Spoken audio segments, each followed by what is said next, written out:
मेरा कहना है दोस्तों, जब आप खाने का आपका एक समय, पानी पीने के एक समय, मोबाइल चलाने के एक समय, सोने के एक समय, राइट, खेत में जाकर काम करने के एक समय, घर आके समय, बच्चों से बात करने के समय, माता पिता के पास समय बिताने के समय, तो मैं पूछना चाहता हूँ परमेश्वर का कौन सा समय है? किस समय में आप परमेश्वर के साथ मुलाकात करते हैं? क्या प्रत्येक शाम को आप प्रार्थना में परमेश्वर के साथ समय बिताते हैं? वो उसी पल आपके पास आता है जिस पल आप परमेश्वर के साथ समय बिताना चाहते हैं। वो आपसे बात करना चाहते हैं, आपके पास समय बिताना चाहते हैं, दोस्तों टाइम स्पेंड करना चाहते हैं। क्या आप उससे समय देते हैं?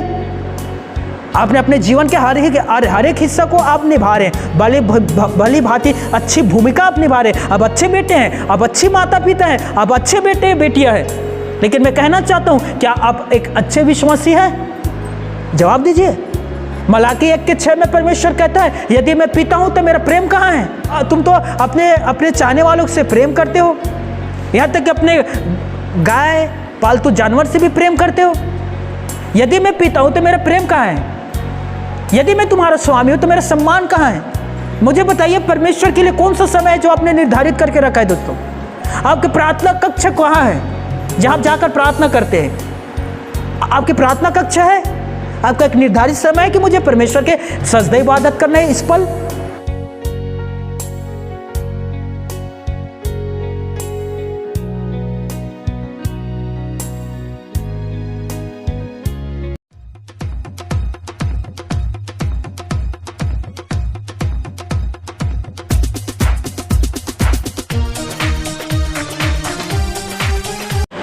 सर्वप्रथम प्रेज द लॉर्ड, हर एक जन को जय मसीह की। एक अच्छी मुस्कुराहट के साथ अपने अपने भाई बहन से जय मसीह के कहिएगा। यस, हाँ, अच्छी मुस्कुराहट के साथ।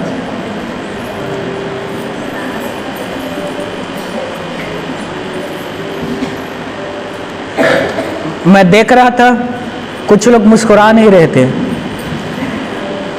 मुस्कुरा लीजिए, मुस्कुराने का पैसा नहीं लगता। कब्र में जाओगे वो मुस्कुराते नहीं हैं। चीता में जलने समय आप मुस्कुराओगे नहीं, तो जब तक जिंदा हो कम से कम मुस्कुरा लो। इतना खुश रहिए दोस्तों कि दूसरे भी आपको देखकर खुश हो जाए। हालेलुया। जैसे कि आप सबको पता है, आज महीना का पहला रविवार है और हम प्रश्न के उत्तर में कुछ समय बिताते हैं। और मैंने प्रश्न तैयार करके आपके बीच आया हुआ हूं दोस्तों, और मैं उम्मीद करता हूं कि आप सही जवाब देंगे। You are ready? तैयार है जवाब देने के लिए? बेसिक प्रश्न से मैं आरंभ करता हूं।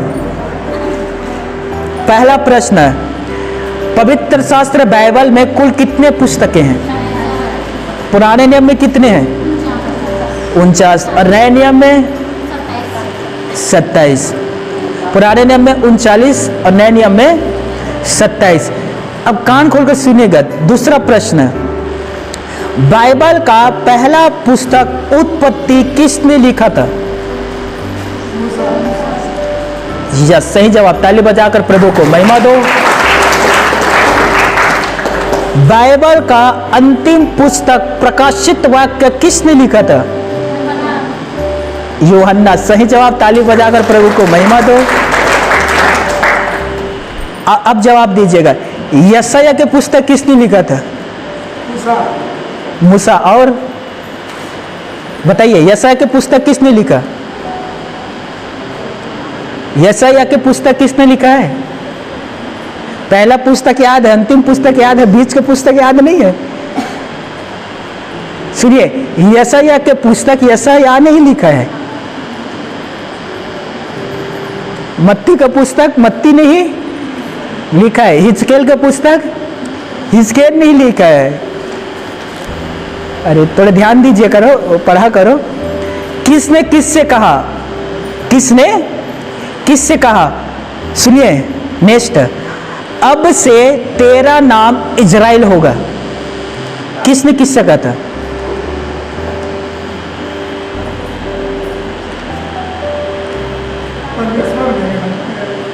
हाँ, परमेश्वर ने किससे कहा था? अब से तेरा नाम इजराइल होगा। यस, परमेश्वर ने याकूब से कहा था। नेक्स्ट सुनिएगा, बेटी बेटी तेरे विश्वास ने तुझे चंगा किया, खुशल से चली जा। किसने किससे कहता? हाँ, लहू बहने वाली स्त्री से कहा था। सही जवाब, ताली बजाकर प्रभु को महिमा दो। नेक्स्ट सुनिएगा, मैं तेरा शब्द बारे में सुनकर डर गया क्योंकि मैं नंगा था। किसने किससे कहा? सही जवाब, ताली बजाकर प्रभु को महिमा दीजिए। सुनिए, क्या ये वचन सत्य सही है? क्या वचन सही है? प्रभु यीशु ने पानी को शराब बनाया, क्या वचन सही है? सही क्या है? पानी को, कुछ मसीह विश्वासी खास करके हमारे भाई और कुछ बहनें इन लोग गलत समझते हैं। उन लोग कहते हैं कि पानी को शराब बनाया था तो थोड़ा थोड़ा पी लेते हैं। भैया दाखरस बनाया था, शुद्ध दाखरस, शराब नहीं था वो। दाख मधु और दाखरस में अंतर होता है। दाख मधु शराब में आता है और दाखरस शुद्ध अंगूर का बनता है दोस्तों। दाखरस जैसे जो अभी आपके सामने तैयार है, ये दाखरस है, दाख मधु नहीं है। कोई भी पियक्कड़ परमेश्वर के राज्य में नहीं जाएगा। नेक्स्ट सुनिए, जब तू प्रार्थना करे तो कपटियों के समान प्रार्थना करना, क्या वचन सही है? तो सही क्या है? पर कपटियों के समान प्रार्थना ना करना, ये सही है। आखिरी प्रश्न, कान खोलकर सुनिएगा। यीशु मसीह ने कहा क्योंकि तुम मुझसे अलग होकर कुछ भी नहीं कर सकते, क्या वचन सही है? हाँ सही है, ताली बजाकर प्रभु को महिमा दीजिए। जैसे कि लगभग आप सबको पता है, आज उपवास का 7वां रोज है दोस्तों, और हम 7 दिन लगातार उपवास में हैं। और आज हम प्रभु भोज के साथ समापन करेंगे, समाप्ति करेंगे। और इन 7 दिनों में ईश्वर गवाह है, पवित्र आत्मा साक्षी है दोस्तों। थोड़ा भी ध्यान ना तो खाने की ओर गया, ना तो पीने की ओर गया। सारा जो ध्यान था परमेश्वर के ऊपर केंद्रित था। और मैं ईश्वर को धन्यवाद देता हूं कि बहुत सारे हमारे भाई बहन उपवास में हमारे साथ हैं। और हमने विशेष करके सताव के लिए हमने खूब प्रार्थना किया और प्रभु के ओर से उत्तर मिला है दोस्तों कि सताव बहुत ही जल्द बंद होने वाला है। सुनिए, गुड न्यूज मैं आप लोगों को सुना रहा हूं, सुसमाचार। प्रभु के ओर से हमें उत्तर मिला है कि यह सताव बहुत ही जल्द बंद होने वाला है। आमीन। प्रभु ने कहा है कि मैं जल्द ही आने वाला हूं कि प्रत्येक व्यक्ति को उसके काम करने के अनुसार प्रतिफल दूं। और वो जल्द ही आने वाला है और सताव बंद होने वाला है दोस्तों। हालेलुया। धन्य है वो व्यक्ति जो अपने आप को जगते हुए सुरक्षित रखता है और अपने वस्त्र को गंदगी नहीं करता, अपने वस्त्र को गंदा नहीं करता। वो व्यक्ति धन्य है क्योंकि प्रभु उसे श्वेत वस्त्र पहनाएगा।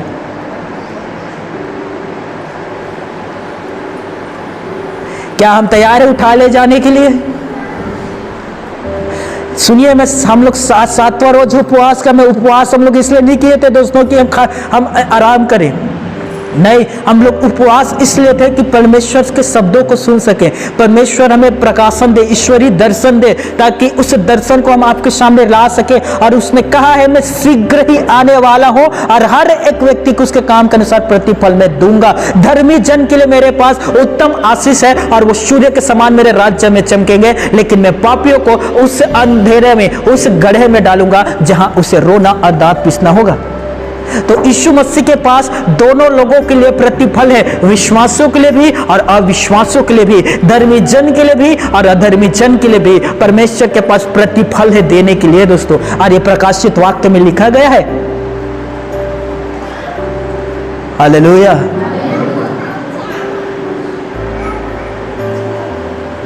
सुनिए, प्रार्थना जब हम करते हैं और उसी में उपवास को मिला दो, सुनिए, प्रार्थना में उपवास को मिला दो, मैं सच कहता हूं 2 गुना काम करता है। हालेलुया। जब आप उपवास में रहते हैं और प्रार्थना में जब आप बैठते हैं दोस्तों, मैं सच कहता हूं 2 गुना दुगना अभिषेक आपके ऊपर उतर आता है। उपवास इतना फायदेमंद है विश्वासी के लिए, उनके आत्मा को मजबूत करने के लिए, उसके आत्मा को उन्नति में लाने के लिए, उनके आत्मा को परमेश्वर के साथ कनेक्ट करने के लिए उपवास इतना महत्वपूर्ण है दोस्तों, जो मैंने इन 7 दिनों में सीखा है। हालेलुया। मैं आप सभी से सच सच कहता हूं, और अब हम 15 दिन के उपवास में जाने वाले हैं। हालेलुया। और देख रहा, इस बार जब हम उपवास में जाएंगे तो मैं सच कहता हूं परमेश्वर इस बार हमें अनोखा प्रकाशन और दर्शन देगा। हालेलुया। तो जितने उपवास करने वाले हैं सब तैयार हो जाएगा, इस बार हम 15 दिन के उपवास में जाएंगे। आमीन। आज का मैं प्रचार आरंभ कर रहा हूं, छोटा सा काउंसलिंग था दोस्तों। आई होप आपने समझा है, लन ग्रहण भी किए होंगे। कभी ना कभी आपने जरूर ये सोचा होगा, या कभी ना कभी आपने ये प्रश्न धर्मी जन से पूछा होगा कि धर्मी दुख क्यों उठाता है। एक धर्मी दुख क्यों उठाता है, कभी ना कभी आपने सोचा होगा। बहुत सारे विश्वासी भाई बहन कहते हैं कि हम बहुत चर्च आते हैं भैया, अधिक बाइबल भी पढ़ते हैं, रोज प्रार्थना भी करते हैं, पर हमारा दुख घटने के बजाय बढ़ क्यों जाता है। दुख क्यों बढ़ता है भैया, जबकि ये घट जाना चाहिए था, या तो हमारे शरीर से मिट जाना चाहिए था, बढ़ क्यों रहा है। आपने कभी ना कभी ये सोचा ही होगा दोस्तों। मेरे पास बहुत सारे प्रश्न आता है, बहुत सारे लोग, मैंने एक भाई के लिए प्रार्थना करता हूं, आज भी कर रहा हूं, वो कुछ शैतानी समस्याओं से ग्रस्त है। ये पहले बार है एक भाई जो मुझसे कहता है आगे से मेरे लिए प्रार्थना ना करना। मैं सुनकर हैरान हुआ, मुझे लगा कि मैं कुछ गलत सुना होऊंगा। मैंने पूछा आप ये कह रहे होंगे कि आगे से आपके लिए और प्रार्थना करें। नहीं भैया, आगे से आप मेरे लिए प्रार्थना ना करना, मत करना। मैंने पूछा क्यों भाई, क्या हुआ। अब मैं एक तांत्रिक के पास जा रहा हूं, तो मैं नहीं चाहता कि उधर भी फूक झाड़ चले और इधर प्रार्थना चले, तो आप प्रार्थना मत करना। मैंने कहा ठीक है भैया, जैसे आपकी आज्ञा, मैं आगे से प्रार्थना नहीं करूंगा। और वो हमारे बेमेतरे जिला का है लड़का, और वो राजस्थान गया था दोस्तों, तांत्रिक के पास। मैं सच्ची बात बता रहा हूं। और उस तांत्रिक ने कहा मेरे सामने बैठ, और जैसे ही वो उसके सामने बैठा और तांत्रिक अपना तंत्र मंत्र शुरू किया, उस लड़के के अंदर जो दुष्ट आत्मा था निकला और तांत्रिक के अंदर समा गया। तब उस तांत्रिक ने कहा भूल कर तू कभी भी इस राजस्थान में कदम न रखना, वापस छत्तीसगढ़ भाग जा। और गंदी गंदी गाली भी दिया था, जो भाई आकर मुझे बताया। फिर वो बाद में फोन करके कहते भैया आप फिर से प्रार्थना शुरू कर दो। क्यों एक धर्मी जन दुख उठाता है, सुनिएगा। परमेश्वर ने आयुब को समझाया कि जब धर्मी लोगों की मुलाकात परमेश्वर के साथ होता है और वो परमेश्वर से जुड़ जाता है और वो परमेश्वर का हो जाता है, तब हमेशा ही कुछ ना कुछ होता है। धर्मी लोग दुख उठाते हैं ताकि वे अपने आप को जांच सके, अपने आप को वो परख सके, अपने आप को वो देख सके। तब परमेश्वर उन्हें ऊंचे ऊंचे स्थानों पर उठाता है और उन्हें सर्वोत्तम बनाता है, जांचता है वो हमें। अब जब दुख में रहते हैं तब अब अपने आप को अच्छे से परख पाते हैं। अब जांचते हैं कि मैं कहाँ चूक कर रहा हूँ, कहाँ मैं गलत हूँ और कहाँ मैंने भूल किया है। कब? जब दुख आपके जीवन पर आता है दोस्तों। मैं सच कह रहा हूँ, जब आप सुख में रहते हैं आपकी प्रार्थना, आपके बाइबल पढ़ना, आपके भवन आना बहुत कम हो जाता है। लेकिन जब आप दुख में रहते हैं तो निरंतर रविवार को भवन आते हैं, कहते हैं ना। और अब गीत गाते, मैं सदा उसकी संगति में रहूंगा। और जैसे ही वो विपत्ति, वो दुख दूर हुआ, फिर आप क्या कहते हैं? मन करेगा प्रभु तब हम आपके पास आएंगे। हमारी चर्च के एक भाई ने इस प्रकार से कहा, परमेश्वर के इच्छा के बिना तो पत्ता भी नहीं हिलता। तो जिस दिन परमेश्वर हमें कहेगा उसी दिन हम भवन आएंगे। तो परमेश्वर हमें बुला नहीं रहा है। मैंने कहा मूर्ख व्यक्ति सुन, जिस दिन परमेश्वर बुलाएगा उस दिन तो उस पृथ्वी से जाना पड़ेगा, चलेगा। जबकि बाइबल कहता है कि 7वां दिन विश्राम का दिन है, 7वां दिन मेरे पास आओ और मेरी महिमा करो, 6 दिन काम करो। और हम इस आज्ञा को भूल जाते हैं दोस्तों। और भले हम कहते हैं कि यस हम परमेश्वर के हैं, परमेश्वर हमारा है। यदि आप परमेश्वर के हैं तो परमेश्वर के आज्ञा भी आपका होना चाहिए। उसी बात से आप प्रमाणित होता है कि आप परमेश्वर के हैं। यदि आप कहते हैं कि मैं परमेश्वर का हूं और परमेश्वर के आज्ञा में आप नहीं चलते हैं तो आप कैसे परमेश्वर के हैं? सोचिए, सुनिएगा, सारे दुखों के पीछे उसका मकसद होता है कि आग में ताया हुआ सोने के समान आप बाहर निकले। हर दुख के पीछे परमेश्वर का एक भला मकसद छिपा हुआ है। मैं फिर से करूं, सुनिए, हर एक दुख के पीछे परमेश्वर का एक भला मकसद छिपा हुआ है और मैं सच कहता हूं वो जल्द ही प्रकट भी होने वाला है। रोमियो 8:28, जो लोग परमेश्वर से प्रेम करते हैं वो सारे बातें मिलकर भलाई उत्पन्न करता है। दुख के पीछे एक भलाई है और वो भलाई जल्द ही आपके जीवन पर उत्पन्न हो जाएगा। जैसे कि आयुब के जीवन पर दुख आया, लेकिन दुख के पीछे 2 गुना आशीष भी था और परमेश्वर ने उसे दुगना आशीष भी दिया। जितना संपत्ति समाप्त हुआ था उससे दुगना संपत्ति दिया, जितने भेड़ समाप्त हुए थे दुगना भेड़ दिया, जितने ऊंट और बैल में मरे थे उससे दुगना मिला, जितने उनके बेटा और बेटी मरे थे उससे दुगना परमेश्वर ने खूबसूरत और सुंदर बेटा और बेटी दिया। डॉटर एंड सन, ब्यूटीफुल, सुंदर। दोस्तों सुनिए, हर एक विश्वासी कान खोलकर, यदि आज आप दुख में हैं, आप उसके बाट जोते रहें, धीरज धरे रहें। मैं सच कहता हूं दुगना भी आशीष आ रहा है। हालेलुया। और जब वो आपके जीवन पर आएगा तब भी आप दाऊद आयुब के जैसे कहेंगे यहोवा भला है। हालेलुया। आप भी आयुब के जैसे कहोगे मेरा परमेश्वर ने पीड़ा में मेरी सुन लिया और उसने मुझे पीड़ा को मेरे जीवन से दूर कर दिया। यहोवा भला है और उसकी करुणा सदा की है। आमीन। अब सभी निकालिएगा यशायाह के पुस्तक 54 अध्याय और हम 4 आयत से लेकर 10वें आयत तक देखेंगे। यशायाह के पुस्तक 54 अध्याय 8वें पद से लेकर हम 10वें पद तक देखेंगे। बाइबल कहता है, मत डर क्योंकि तेरी आशा फिर ना टूटेगी, मत घबरा क्योंकि तू फिर लज्जित ना होगी और तुझ पर स्याही ना छाएगी, क्योंकि तू अपनी जवानी की लज्जा भूल जाएगी और अपने विधवापन के नाम धराई को फिर स्मरण ना करेगी। 5, क्योंकि तेरा कर्ता तेरा पति है, उसका नाम सेनाओं का यहोवा है और इजराइल का पवित्र तेरा छुड़ाने वाला है, वो सारी पृथ्वी का भी परमेश्वर कहलाएगा। 6वां पद, क्योंकि यहोवा ने तुझे ऐसा बुलाया है मानो तू छोड़ी हुई और मन की दुखिया और जवानी की त्यागी हुई स्त्री हो। तेरा परमेश्वर का यही वचन है, क्षण भर ही के लिए मैंने तुझे छोड़ दिया था, परंतु अब बड़ी दया करके मैं फिर तुझे रख लूंगा। 8वां, क्रोध के आवेग में आकर मैंने पल भर के लिए तुझसे मुंह छिपाया था, परंतु अब अनंत करुणा से मैं तुझ पर दया करूंगा।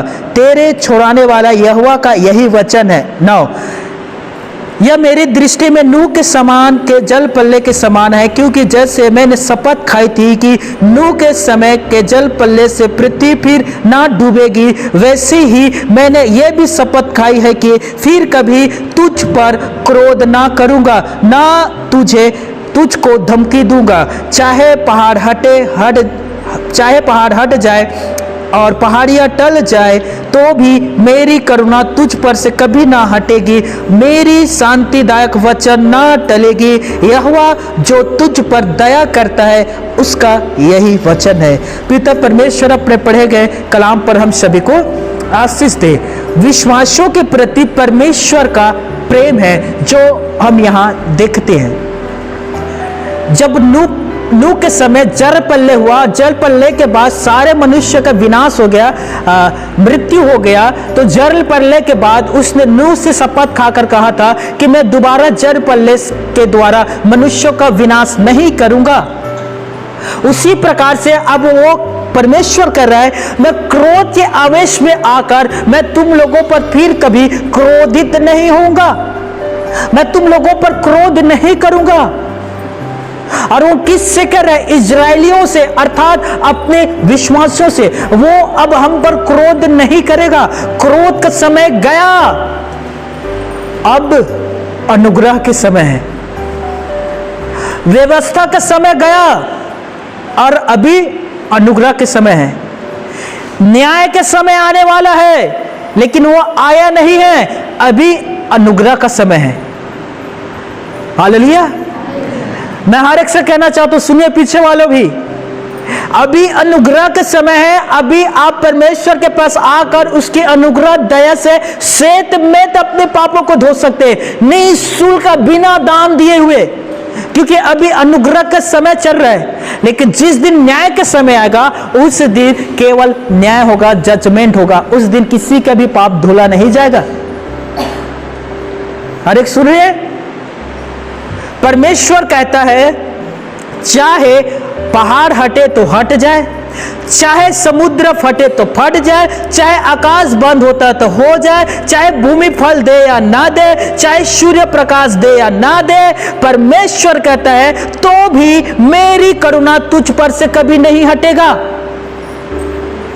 मेरी शांतिदायक वाचा ना टलेगा। यहोवा जो तुझसे प्रेम करता है, तुझ पर दया करता है, उसकी ये वाणी है। हालेलुया। यहां परमेश्वर ने कहा है, मैं तुम पर दया करूंगा। पृथ्वी में चाहे भूचाल आए, चाहे आकाश से झरोके पानी गिरे, बादल फट जाए, कुछ भी हो जाए, लेकिन मेरी करुणा तुम पर बने रहेगा और मैं तुझसे प्रेम करूंगा। ये मेरी वचन है, ये परमेश्वर आपसे कह रहा है दोस्तों। और मेरे लिए ये वचन काफी है दोस्तों, जीवन को व्यतीत करने के लिए। पता है, जब भी कभी भी मुझसे कुछ छोटे मोटे गलतियां होता है, मैं परमेश्वर के पास आकर जब मैं प्रार्थना करता हूं, ये सच बात है दोस्तों, परमेश्वर आकर कहता है, क्या तूने वचन पढ़ा? मैंने तुझसे क्या कहा था? मैं तुम पर दया करूंगा, मेरी करुणा तुझसे कभी नहीं हटेगा। ये मेरी वचन है। हालेलुया। और मुझे मन फिराने में परमेश्वर की वचन मदद करता है।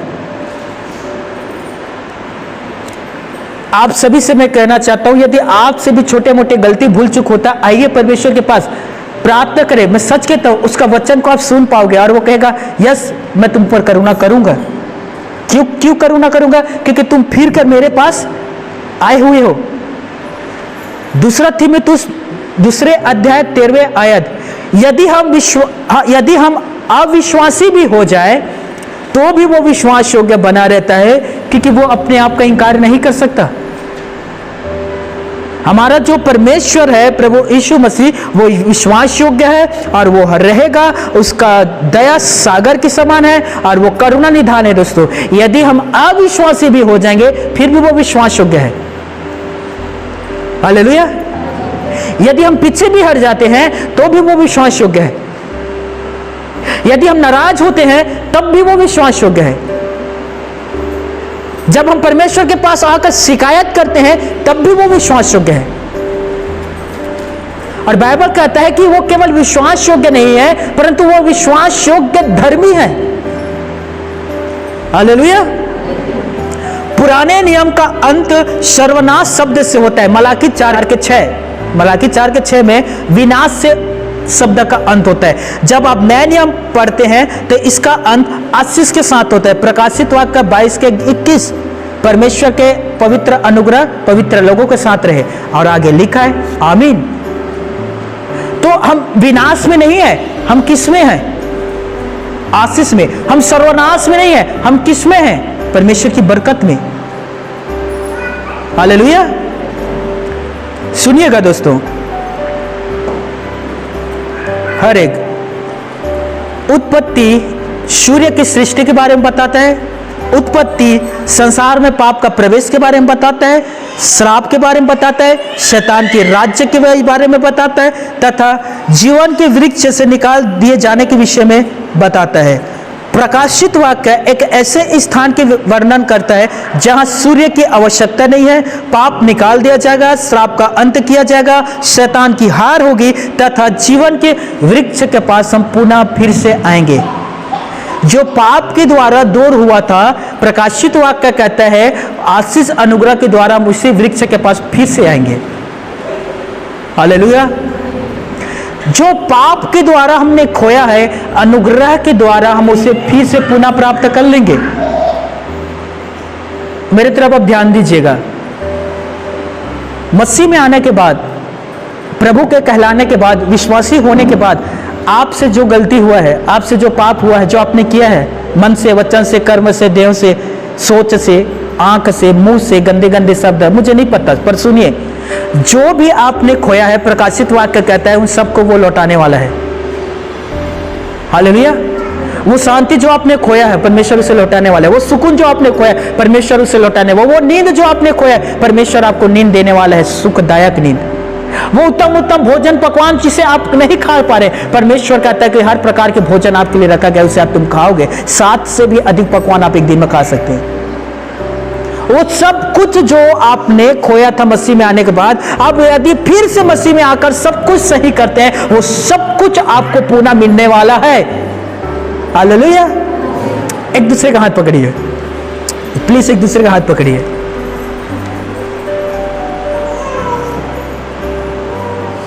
हाँ, बोलिएगा, जो कुछ तुमने खोया है वो सब तुम्हें मिलने वाला है, यीशु के नाम में। आमीन। तो निकल जाइए वो पैसा के लिए जो आपने खोया था, वो मिलेगा। अरे मजाक तो ही कर रहा हूं मैं। वो फसल जो खेत में आपने बोए हैं, वो फसल, वो बीज जो आपको लगता है कि नष्ट होने वाला है, सुनिए, वो सब कुछ परमेश्वर आपके लिए लौटा ले आएगा।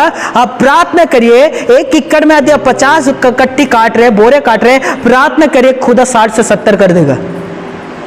मैं क्या कर रहा हूं? वो सब कुछ जो आपने पाप के द्वारा, गुनाह के द्वारा, पवित्र आत्मा को शोकित करने के द्वारा खो दिए थे, वो सब कुछ फिर से आपके जीवन पर पुनः आने वाला है।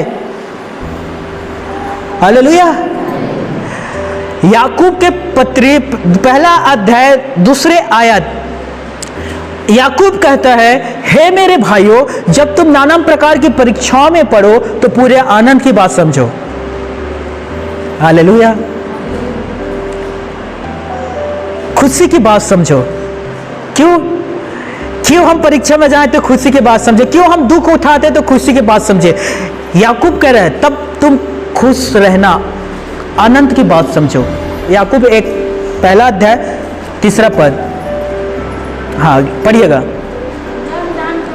यह जानकर कि हाँ, विश्वास के परखे जाने से धीरज उत्पन्न होता है। धीरज को अपना काम करने दो कि तुम सिद्ध हो जाओ, तुम में किसी बात की कमी ना रहे। हालेलुया।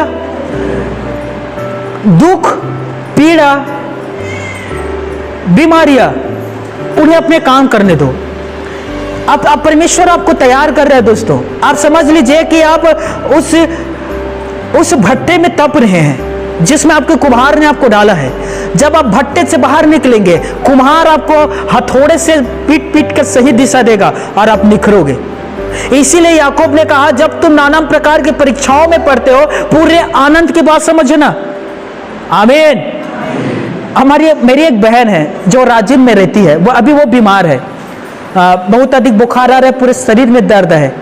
और मैं उसके लिए जब प्रार्थना किया और शाम को मैं फ़ोन लगाकर उससे बात कर रहा था, मैंने कहा, इस समय जब आप दुख में हो तो कितना प्रार्थना कर रहे हो, कितना प्रार्थना कर रहे हो, कितना समय प्रभु को दे रहे हो। उसने कहा 24 घंटा। मैंने पूछा 24 घंटा? हाँ, क्योंकि पूरे शरीर में दर्द है, इसलिए मैं सो नहीं पा रही हूँ भैया, तो मैं जग कर 24 घंटा आराधना दुआ कर रही हूँ, प्रभु के नाम ले रही हूँ। दूसरा प्रश्न मैंने पूछा, जब आप अच्छे रहते हैं तो कितना समय आप प्रभु को देते हैं? कितना समय आप प्रभु को देते हो मेरी बहन? उधर से जवाब आया, कुछ पल। कुछ पल,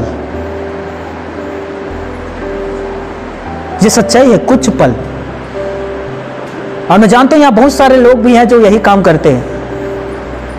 पीड़ा है समस्या में तो प्रभु को हम बहुतायत से समय देंगे। समस्या हटा, जीवन से प्रभु भी हटा, वापस अपने पूरे जीवन पुराने जीवन पर लौट जाएंगे। मेरा कहना है दोस्तों, जब आप खाने का आपको एक समय, पानी पीने के एक समय, मोबाइल चलाने के एक समय, सोने के एक समय, राइट, खेत में जाकर काम करने के एक समय, घर आके समय, बच्चों से बात करने के समय, माता पिता के पास समय बिताने के समय, तो मैं पूछना चाहता हूं परमेश्वर का कौन सा समय है? किस समय में आप परमेश्वर के साथ मुलाकात करते हैं? क्या प्रत्येक शाम को आप प्रार्थना में परमेश्वर के साथ समय बिताते हैं? वो उसी पल आपके पास आता है जिस पल आप परमेश्वर के साथ समय बिताना चाहते हैं। वो आपसे बात करना चाहते हैं, आपके पास समय बिताना चाहते हैं दोस्तों, टाइम स्पेंड करना चाहते हैं। क्या आप उससे समय देते हैं? आपने अपने जीवन के हर एक हिस्सा को आप निभा रहे हैं, भली भांति अच्छी भूमिका आप निभा रहे हैं। अब अच्छे बेटे हैं, अब अच्छी माता पिता हैं, अब अच्छे बेटे बेटियां हैं। लेकिन मैं कहना चाहता हूं, क्या आप एक अच्छे विश्वासी हैं? जवाब दीजिए। मलाकी 1:6 में परमेश्वर कहता है, यदि मैं पीता हूं तो मेरा प्रेम कहां है? बताइए, मैं पीता हूं तो मेरा प्रेम कहां है? तुम तो अपने चाहने वालों से प्रेम करते हो, यहां तक कि अपने गाय पालतू जानवर से भी प्रेम करते हो। यदि मैं पीता हूं तो मेरा प्रेम कहां है? यदि मैं तुम्हारा स्वामी हूं तो मेरा सम्मान कहां है? मुझे बताइए, परमेश्वर के लिए कौन सा समय है जो आपने निर्धारित करके रखा है दोस्तों? आपकी प्रार्थना कक्ष कहां है जहां आप जाकर प्रार्थना करते हैं? आपकी प्रार्थना कक्ष है? आपका एक निर्धारित समय है कि मुझे परमेश्वर के सजदे इबादत करना है इस पल? बताइए।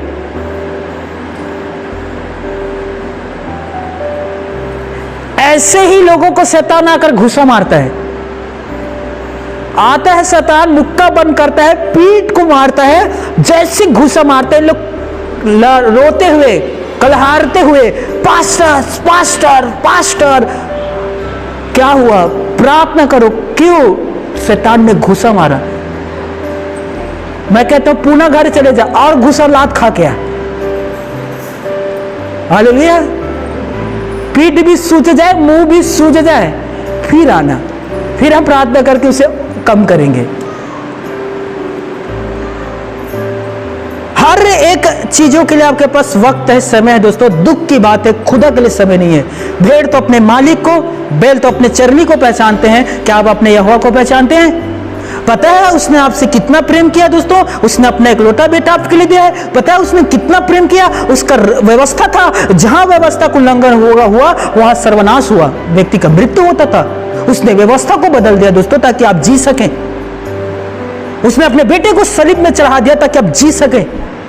उसने अपने बेटे को 39 कोड़ा मार खाने दिया ताकि आपको मारना पड़े। और आप क्या करते हैं? खुदा आपके लिए हमारे पास समय नहीं है। हम क्यों प्रार्थना करें? वो हमारी प्रार्थना को उत्तर नहीं दे रहा, हम प्रार्थना नहीं करेंगे। और हम प्रार्थना नहीं करेंगे, हम दूर हट जाते हैं। अरे बाइबल पढ़ो, याकूब 1:12, हे मेरे भाइयों, वहां लिखा है, धन्य है वह व्यक्ति जो परीक्षाओं में स्थिर रहता है, क्योंकि खरा निकलकर जीवन के वो मुकुट को प्राप्त करेगा। वो व्यक्ति जो परीक्षा में खरा रहता है, परमेश्वर आपके लिए एक मुकुट रखा है, आप उस मुकुट को प्राप्त करोगे दोस्तों जब आप परीक्षा में खरे निकलेंगे। काम करने दीजिए ना दोस्तों। मैंने देखा है लोग समस्या के लिए प्रार्थना करते हैं और तुरंत ही समाधान नहीं होता, वो इसके उल्टा समस्याओं के लिए और बढ़ जाते हैं और वे उल्टा करने लग जाते हैं। वो निराशा और परेशानी में चले जाते हैं और विश्वासी का विश्वास डगमगाने लग जाते हैं। क्यों? क्योंकि आपने प्रार्थना किया, आपको तुरंत समस्या का समाधान नहीं मिला, तो आपका विश्वास डगमगाने लगा। यीशु मसीह ने पीटर पतरस से कहा था, हे अल्प विश्वासी। ये बात यीशु ने किससे कहा था? पतरस से। और क्यों कहा था? एक समय था जब पतरस पानी में चल रहा था, जब उसने यीशु को चलते हुए देखा तो पतरस ने कहा मैं भी स्वामी पानी में चलना चाहता हूं। यीशु ने कहा कम ऑन, आजा मेरे साथ पानी में चल। और पतरस पानी में चल रहा था, वो नाच रहा भी होगा, वो प्रभु आपका महिमा हो, मैं पहले बार पानी में चल रहा हूं। लेकिन जैसे ही लहरों को देखा उसका विश्वास डगमगाने लगा और वो डूबने लगा। तब यीशु मसीह ने कहा, हे अल्पविश्वासी, क्या तू यदि विश्वास करता तो तू पानी पर दौड़ता नहीं? हालेलुया। अब मैं जानता हूं बहुत सारे लोगों के जीवन पर समस्या है, आपने प्रार्थना किया, समस्या का तुरंत समाधान नहीं हुआ, समस्या थोड़ा सा और बढ़ गया, थोड़ा सा और बढ़ गया। फिर आप क्या करने लग गए? आप निराशा में हो जाते हैं और आपके विश्वासी का विश्वास डगमगाने लग जाते हैं। कभी कहते मैं इधर चला तो कभी मैं उधर चला, पता नहीं मैं किधर चला, है ना। आप कहते हैं ऊपर वाले नहीं सुन रहा है तो पृथ्वी वाले कोई तो सुन ले। अरे मूर्ख, जब ऊपर वाले नहीं सुन रहे तो पृथ्वी वाला कौन सुनेगा? बताओ पृथ्वी में कौन है जो आपको सुनेगा? पृथ्वी पर कौन है जो आपको सुनेगा? जो सुनता है आप तो उससे बात नहीं करना चाहते, जो आपको निखार रहा है, आपको संवार रहा है, आपको सर्वोत्तम बनाना चाहते हैं, आप तो धीरज नहीं धर रहे हैं। बताइए, मैं देखा हूं बहुत सारे चर्च के विश्वासी मेरे पास आते हैं और कहते हैं अब बड़ पीड़ा में होगा, वो पीड़ा हर देवे का। मैं कहूं मैं तो नहीं हर सको, यीशु मसीह हर सकी। तो फलाना तारीख से लेकर फलाना सालों तक मैं फलाना पास्टर के पास जाते रहे और फास्टर है कुछ नहीं कर सकी जी। तो कुछ कर देवे का। मैं जब तोर फास्टर तोर कुछ नहीं कर सकी तो मैं फास्टर कहां से तोर कुछ कर पाऊं, बता। हाँ? तब छत्तीसगढ़ी में तब वो दाई को कहा, सुन दाई, फास्टर कुछ नहीं कर सके, यीशु मसीह सब कुछ कर सकते हैं। हालेलुया। अपने विश्वास को स्थिर रखे, धीरज धैर्य को काम करने दीजिए, परमेश्वर कुछ बड़ा करने वाला है। अब सब्र तो रखिए दोस्तों। हालेलुया। एक बात याद रखना, जो चीज आसानी से मिल जाता है वो हमेशा नहीं रहता। जो आसानी से मिलता है ना वो हमेशा नहीं रहता, और जो कठिनाई से मिलता है वो हमेशा आपके पास रहेगा। क्यों मूसा 40 दिन 40 रात उपवास के साथ सीने पर्वत में था? खुदा उसे मिल गया और उसके चेहरे पर जो नूर था, प्रकाश, वो चमक रहा था दोस्तों, और वो हमेशा के लिए था। हालेलुया। इसीलिए सब्र रखिए, परमेश्वर कुछ बड़ा करने वाला है दोस्तों। विश्वास को स्थिर रखिए। क्यों क्यों विश्वासी के विश्वास डगमगाने लग जाता है? सुनिएगा, आखिर ऐसा क्यों होता है? इसका सीधा सा उत्तर है, हम परमेश्वर को पूरी तरह से समझते नहीं हैं। परमेश्वर का वचन का आधा अधूरा ज्ञान समझ नहीं पा रहे। हम परमेश्वर के वचन को भी आधा अधूरा नहीं समझ पा रहे हैं। यदि हम परमेश्वर के वचन को समझने लग जाएं तब हम समझ जाएंगे दोस्तों कि खुदा जो है हमसे कह रहा है सब्र रख, मैं बड़ा कर रहा हूं। हालेलुया। मेरी बात समझ रहे हो? इजराइल के लोग दुख में थे। क्यों दुख में थे? क्योंकि सामने लाल समुद्र था। क्यों पीड़ा में था? क्योंकि पीछे फिरौन की सेना था। आगे जा रहे हैं तो समुद्र से मर रहे हैं, पीछे जा रहे हैं तो तलवार से मर रहे हैं।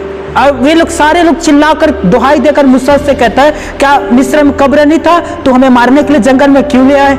सारे इजराइल के लोग रोने लग गए दोस्तों, मूसा से शिकायत करने लग गए, क्यों तू हमें जंगल में लेकर आया है? पता है, वही परमेश्वर ने मूसा से कहा, हे मूसा, इजराइल के लोगों से कह दे कि जिस विरोधियों के ये लोग देख रहे हैं, दोबारा इन विरोधियों के इन लोग नहीं देख पाएंगे, क्योंकि मैं स्वयं आकर तुम्हारे ओर से उनसे युद्ध करूंगा। हालेलुया। अब इजराइलों के लिए वो समस्या बहुत बड़ा था, क्योंकि दोनों तरफ समस्या था दोस्तों। पता है परमेश्वर ने क्या किया? एक छोटा सा काम मूसा ने किया। उसने प्रार्थना किया, लाठी उठाया, समुद्र को मारा, समुद्र दो भाग हो गया और इजराइल के लोग निकल पड़े। हालेलुया। आप सब्र रखिए, प्रार्थना करिए दोस्तों, परमेश्वर आएगा, उस समस्या को मारेगा। उसके पास एक लाठी है दोस्तों, जो यहोवा का लाठी है, और वो बहुत बेखूबी से चलता है। और ऐसा चलता है दोस्तों, ऐसा चलता है कि आने वाले 10 पीढ़ी को भी बर्बाद कर सकता है। हालेलुया। इसीलिए मैं आप सबसे कह रहा हूं मेरे भाइयों मेरे बहनों, सब्र रखिए, प्रार्थना करिए, परमेश्वर काम करेगा। परमेश्वर के कहता है, यहोवा की जीवन की वाणी है, जो काम मैं करना चाहता हूं उस काम को कौन है जो रोक सकता है? मुझे एक व्यक्ति बता दो इस पृथ्वी का जो खुदा के काम को रोक सके। एक भी व्यक्ति बताइए जो खुदा के काम को रोक सके। हालेलुया। इजराइल में पैदा हुआ यीशु मसीह, इजराइल के बीच वो प्रचार किया। 100 किलोमीटर से दूर वो नहीं गए दोस्तों, लेकिन आज सबसे ज्यादा मसीहत का प्रचार होता है, सबसे ज्यादा यीशु मसीह पर मानने वाले लोग हैं, सबसे ज्यादा बाइबल छपता है, सबसे ज्यादा बाइबल पढ़ने वाले लोग हैं, सबसे ज्यादा बाइबल का ट्रांसलेट अनुवाद भाषा में हुआ है। पता है वो इजराइल में पैदा हुआ, लेकिन यीशु की महिमा आज हर एक जगह हो रहा है, दुनिया के हर एक कोने में यीशु का नाम गुजरा है। कौन है जो प्रभु की महिमा को रोक सकता है? कोई भी नहीं। हालेलुया। मूसा जब फिरौन के पास जाकर कहता है कि इजराइलों को जाने दे कि परमेश्वर की उपासना करे, तो पता है वहां क्या हुआ? उल्टा पड़ गया। इजराइलों का दुख और बढ़ गया दोस्तों। जैसे कुछ विश्वासी लोग कहते हैं हमारा दुख क्यों बढ़ रहा है? सुनिए कान खोलकर, इजराइलियों का जो दुख था वो और बढ़ गया। फिरौन राजा ने कहा कोई भी इजराइल के लोगों को मिट्टी नहीं देगा ईंट बनाने के लिए, अब इन लोग स्वयं मिट्टी इंतजाम करेंगे, उस मिट्टी को भिंजोएंगे पानी से, उस मिट्टी को सानेंगे अपने पैर से, और उसके बाद वो लोग मिट्टी बनाएंगे, ईंटा बनाएंगे, और पहले से दुगना ईंटा बनाकर देना पड़ेगा। उनका जो दुख था वो गया नहीं, और बढ़ गया।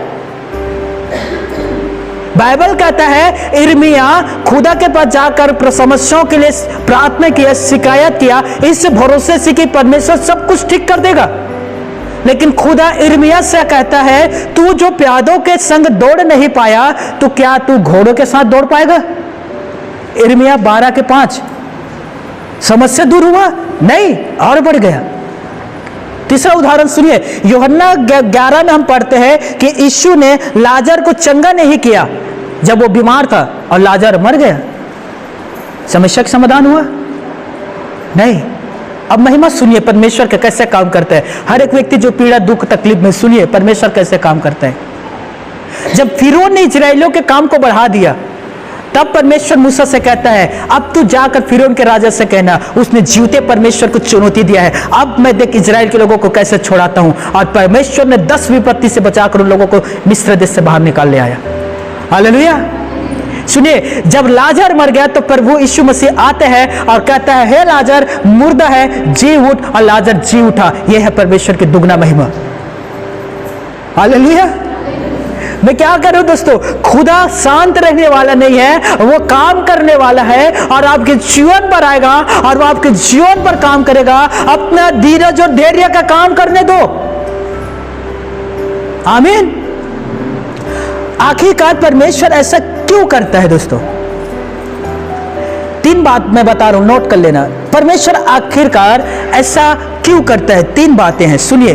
फर्स्ट, पहला बात, वो हमें यह समझाना चाहता है कि समस्या कितना भी गंभीर क्यों ना हो जाए, वो उसके नियंत्रण में है। वो खुदा के नियंत्रण में है। समस्या खुदा के नियंत्रण से बाहर नहीं गया है। राजा ने कहा जो मुझे गिरकर धन्यवाद नहीं करेगा, दानियल के पुस्तक में लिखा है, उस सभी शेर के गुफा में डाल दिया जाएगा। शेर की गुफा में जाएगा वो। यह बात दानियल को पता चला जो उस समय के प्रधानमंत्री था, और उनके दोस्त थे सदरक में से अबेदनागो। उन्हें भी यह बात पता था कि राजा ने फरमान जारी किया है और कहा है जो मुझे गिरकर प्रणाम नहीं करेगा उसे शेर की गुफा में डाल दिया जाएगा। दानियल इस बात को भली भांति जानता था कि परमेश्वर के हम नियंत्रण में हैं, परमेश्वर हमें संभाला हुआ है, तो हमें राजा के फैसला से डरने की जरूरत नहीं है। हमें तो परमेश्वर से डरने की जरूरत है। दानियल ऐसा धर्मी जन था दोस्तों जो एक दिन में 3 बार परमेश्वर के पास आकर आराधना और प्रार्थना किया करता था। कितने बार? और बाइबल कहता है वो अपने रीति के अनुसार प्रार्थना करते थे। एक दिन में कितने बार? 3 बार। यह कितने विश्वासी जो एक दिन में 2 बार प्रार्थना करता हो, कम से कम सुबह और शाम? हाथ उठा लीजिए, चलिए प्रभु की स्तुति हो। और कितने विश्वासी जो एक दिन में 1 बार प्रार्थना करते हो? हाथ उठा लीजिए। 2 लोग। और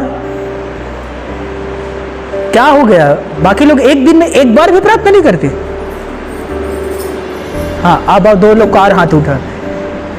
चलो थोड़ा और कहता हूं मैं, क्या एक दिन में 1 घड़ी भी प्रार्थना नहीं कर सकते? 1 घंटा? देखिए अब तीसरा प्रश्न, सब जवाब देंगे। कितने लोग हैं यहां जो रोज यीशु का नाम लेते होंगे? हाथ उठाइए। हाँ, यीशु के नाम लेने वाले हाथ उठाइए।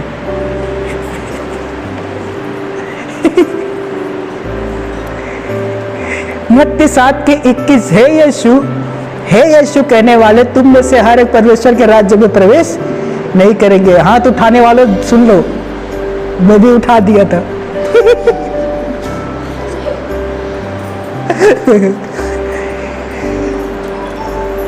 कौन है जो उसके राज्य में जाएगा? यीशु मसीह कहता है वो जो उसकी आज्ञाओं को मानते हैं। ये दुख की बात है दोस्तों। विश्वास करिए, बिलीव मी टू गॉड, खुदा पर विश्वास करिए, सब कुछ उसके अधीन और नियंत्रण में है, उस पर विश्वास करिए। जब राजा दारा को इस बात को पता चलता है कि दानियल और उनके दोस्त मुझे प्रणाम नहीं करते, बाकी सारे लोग प्रणाम कर रहे थे उसे, राजा बहुत ज्यादा गुस्सा हुआ और उसने कहा अपने सैनिकों से, इन्हें शेर के गुफा में डाल दो। और उनके जो सैनिक थे, दानियल उनके दोस्तों को उठाया और शेर के गुफा में डाल दिया गया। दानियल उनके दोस्त निराश नहीं हुए, क्योंकि वो परमेश्वर पर विश्वास करने वाले थे, चिंता करने वाले लोग नहीं थे दोस्तों, प्रार्थना करने वाले लोग थे। और वो लोग इस चीज बात की चिंता नहीं कर रहे थे शेर के गुफा में जा रहे, शेर हमें खाएंगे, नहीं, वो लोग इस बात के लिए प्रार्थना कर रहे थे कि शेर को भी बस में करने वाला हम परमेश्वर पर विश्वास करते, वो शेर को भी मुंह को बंद कर सकता है। हालेलुया। और देखिए उन लोग शेर के गुफा में डाला गया, गुफा बंद किया गया। दूसरे दिन राजा आकर चिल्लाकर कहता है, हे दानियल, क्या तेरा परमेश्वर ने तुझे बचा लिया? हे दानियल, क्या तू जिंदा है? अंदर से आवाज आता है, हे राजा, हाँ हम जिंदा हैं, हमारे परमेश्वर ने उतर कर हमें बचा लिया और सिर हमें छुआ भी नहीं। हालेलुया। किसने बचाया दोस्तों? पिता परमेश्वर ने। जिस समस्या में आप हैं, जिस बीमारी में आप हैं, जिस हालात में, खराब हालात में आप हैं दोस्तों, विश्वास करिए यीशु मसीह पर, वो ही है जो आपको उस हालातों से बाहर निकाल सकता है। यदि यीशु मसीह काम नहीं करता तो हम लोग फालतू के व्यर्थ के उपवास क्यों करते? हम भी तो संसारी के आप जैसे लोगों के समान खाते पीते और सोते आराम करते। क्यों हम रात दिन जग जग कर प्रार्थना कर रहे हैं? क्योंकि हम जानते हैं हमारे प्रभु यीशु मसीह इस पृथ्वी पर कार्यरत है, वो महान कार्य करता है, चमत्कार करता है, इतना करता है कि जो गिन नहीं सकते हम। आमीन। सुनिएगा दोस्तों, पहली बात, वो सब कुछ परमेश्वर के नियंत्रण में है। दूसरी बात, वो हमारे अंदर और मजबूत विश्वास को पैदा करना चाहता है, चट्टान के समान हमें बनाना चाहते हैं दोस्तों।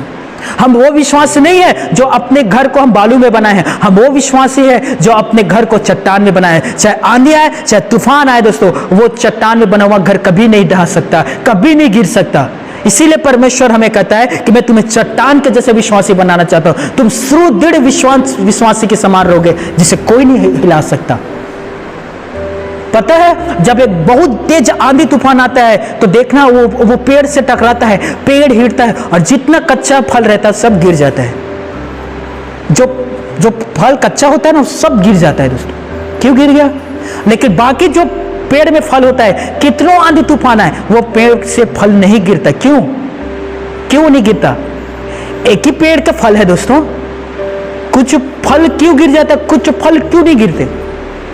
प्रभु हमें उसी प्रकार से फल बनाना चाहता है। चाहे कितनों आंधी आए दोस्तों, हम गिरेंगे नहीं, क्योंकि यीशु ने कहा मैं पेड़ हूं और तुम दाखलता हो। हालेलुया। तुमने मुझे नहीं, मैंने तुम्हें चुना है, मैंने तुम्हें अपने में जोड़ा है, और मैंने तुम्हें इसीलिए चुना है कि तुम फल लेकर आओ, और मैं चाहता हूं कि तुम बहुतायत से फल लेकर आओ। हालेलुया। उसने हमें चुना है। उसी प्रकार से वो हमारे विश्वास को चट्टान के समान करना चाहते हैं। हालेलुया। वो हमारी धैर्य को और परिपक्व बनाना चाहता है। वो हमें मजबूत और योद्धा बनाना चाहता है दोस्तों। वो हमें उस हद तक पहुंचाना चाहता है जब समस्याओं के दुगना हो जाने पर भी हम यह कह सके कि यहोवा मेरी चट्टान है और महान रखवाला है, वो सब कुछ कर सकता है। हालेलुया। मुझे कुछ भी होने नहीं देगा। आमीन। जिनका कान है ध्यान से प्रभु के वचन को सुनिए। मूसा ने यह नहीं कहा मैं रेगिस्तान में नहीं जाऊंगा, अर्थात मिस्र में। इर्मिया ने यह नहीं कहा मैं नहीं रोने वाला। आमोस ने यह नहीं कहा मैं सुसमाचार प्रचार नहीं करूंगा।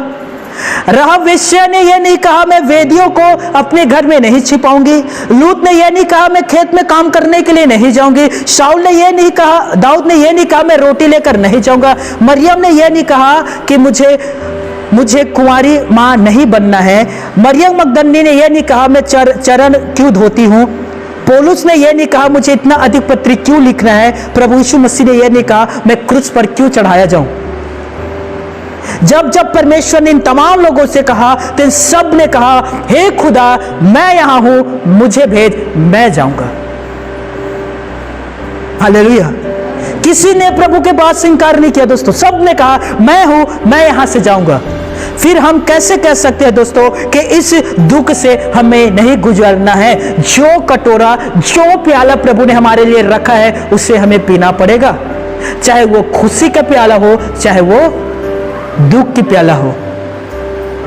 हालेलुया।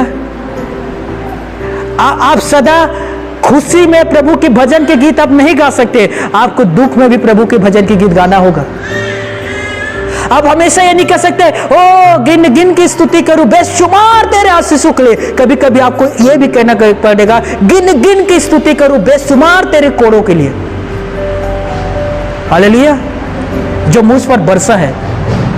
हमेशा आप आशीष के लिए हंसते हुए गीत नहीं गा सकते, कभी कभी आपको रो कर भी गीत गाना पड़ता है दोस्तों। पीड़ा भी में आपको गीत गाना पड़ेगा और प्रभु को धन्यवाद करना पड़ेगा। हालेलुया। और यह विश्वास करना पड़ेगा कि उस पीड़ा भी में प्रभु मुझे संभाल रहा है।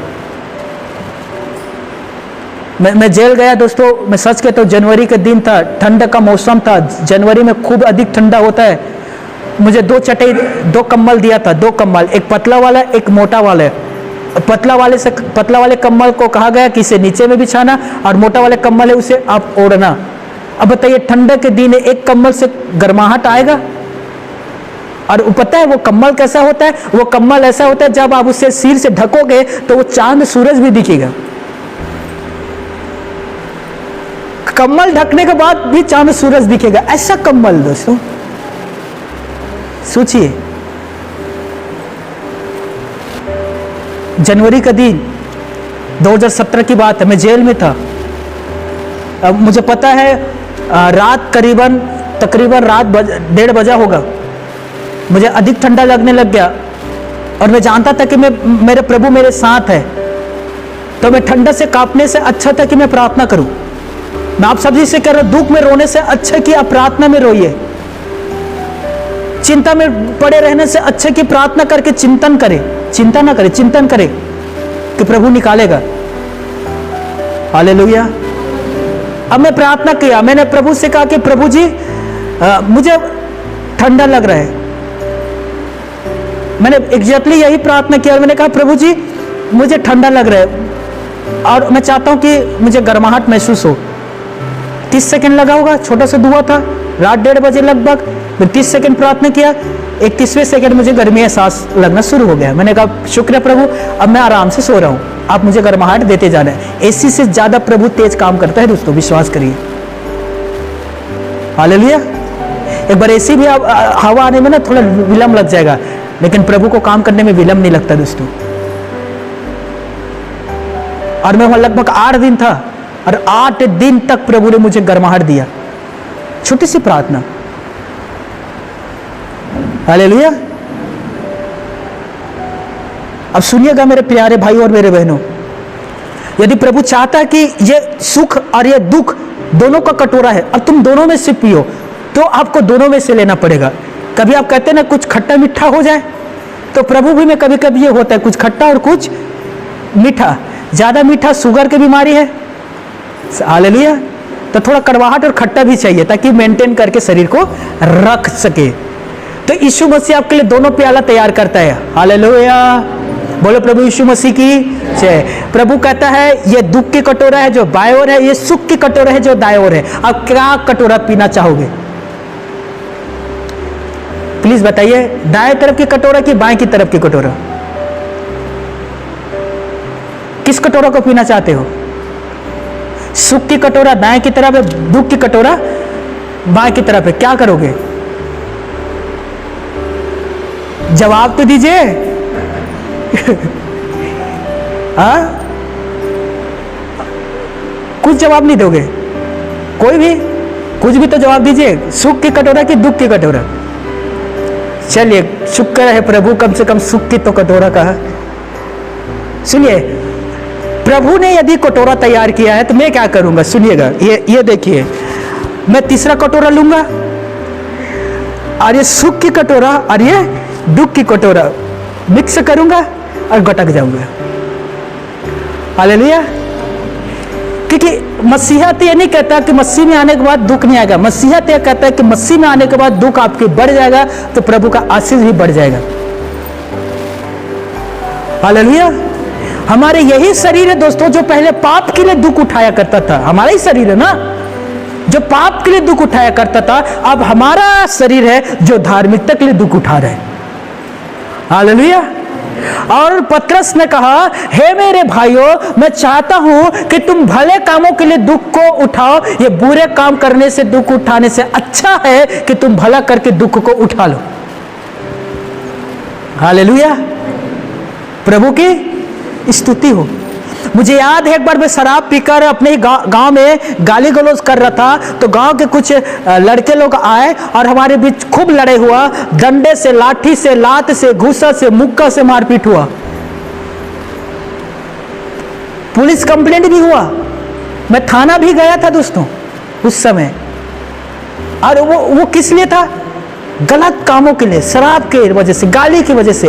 लेकिन सोचिए, जब मैं मसीह में आया और प्रचार के लिए मैं जेल गया, मैं सच गया तो मैं बहुत खुश था कि मैं अच्छे काम के लिए जेल गया था। मैं वहां हर एक कैदी से कहता था, सुनिए भाई, देखो मैं अच्छा काम करके जेल आया हूं। तो कोई कहता था, देखो भाई मैं शराब बेच रहा था तो जेल आया। तो कोई कह रहा था मैं पड़ोसी को बहुत मारा हूं तो जेल आया हूं। तो कोई कहता था कि मैं हत्यारा हूं इसलिए जेल आया हूं। तो कोई कहता था कि मैं व्यभिचार किया हूं इसलिए जेल आया हूं। लेकिन प्रभु का धन्यवाद, 180 के बीच में एक व्यक्ति था जो अच्छा करके जेल गया था। हालेलुया। खुशी होगा कि नहीं होगा? खुशी होगा कि नहीं होगा? कितने लोगों को खुशी होगा? हाथ उठाइए। हाँ, हाथ उठाइए। मैं सबका पिक्चर ले रहा हूं, हाथ उठाइए, क्योंकि अगले बार आपको भी साथ लेकर जाऊंगा ताकि वो खुशी को हम लोग आपस में बांट सके। ज्यादा खुशी भी ठीक नहीं है, हम सब बांट लेंगे। हालेलुया। तो इस बार जब भी विरोधी आएगा तो मैं अकेला नहीं हूं, मेरे साथ ये सारे लोग हैं। उन छोटे बच्चों को भी लेकर जाएंगे। आमीन। जाओगे बच्चे साथ में?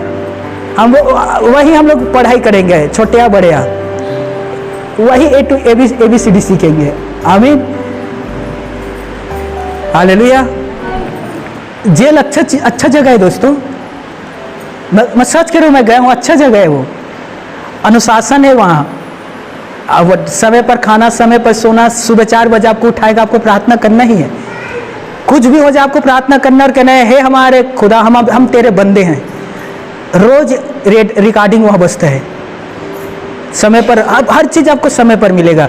दूसरा चीज, न खेत जाने का झंझट है, न परिवार का झंझट है, न कोई चिल्ली चाला है, ना तो किसी प्रकार की किसी से ईर्ष्या है, कुछ नहीं है। वहां जाओ, अंदर घुस जाओ और चिंतन करते रहो।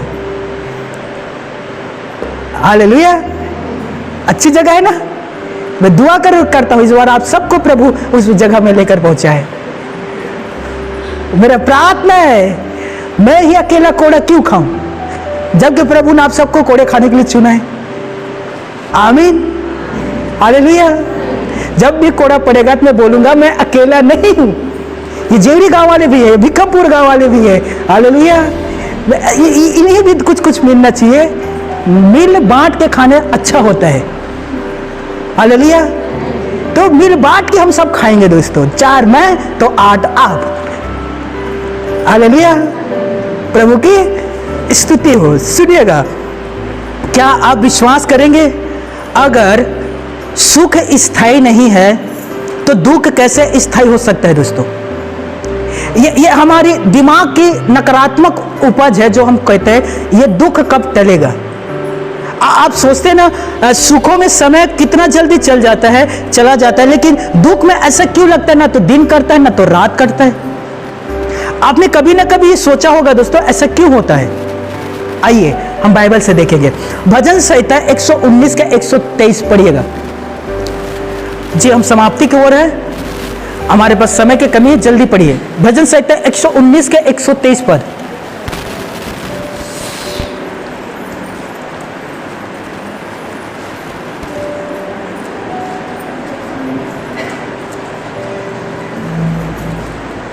जी हाँ, कोई एक पढ़िएगा और जोर से पढ़िएगा। मेरी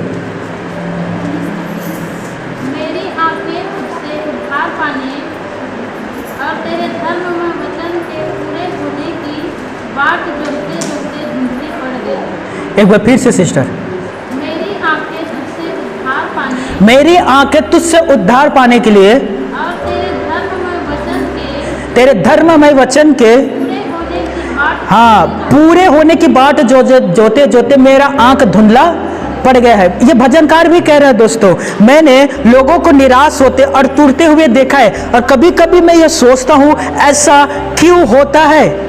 अब सुनिए कान खोलकर दोस्तों, यह शैतान की एक चाल है। वे परमेश्वर के प्रति शक को उत्पन्न कराता है। वो अच्छी तरह से जानता है कि हमारे धैर्य के बांध टूटते ही विश्वास पूरी तरह से बह जाएगा। विश्वास मजबूत है मगर धैर्य कमजोर है। कान खोलिए, विश्वास हमारे मजबूत है लेकिन धैर्य हमारा कमजोर है। और शैतान को भी पता है ये तो विश्वास तो करता है लेकिन धीरज धरने वाला नहीं है। हालेलुया। जब हम एक पैरासीटामोल दवाई खाते हैं, हम विश्वास से खाते हैं, हमें बुखार आया है, ये दवाई ले रहे हैं और देखना हमारा बुखार चला जाएगा, और चला जाता है कि नहीं? दवाई खाने के बाद आप धीरज धरते हैं, राइट? प्रार्थना के बाद आप धीरज क्यों नहीं धरते? विश्वास तो मजबूत है लेकिन धीरज हमारा कमजोर है। ऐसा नहीं होना चाहिए। दुआओं का उत्तर का नहीं आना आपके अंदर एक आवाज लाता है, और आपके अंदर से आवाज आता है और आप कहते हैं अब और इंतजार नहीं होता, अब मैं इंतजार नहीं कर पाऊंगा।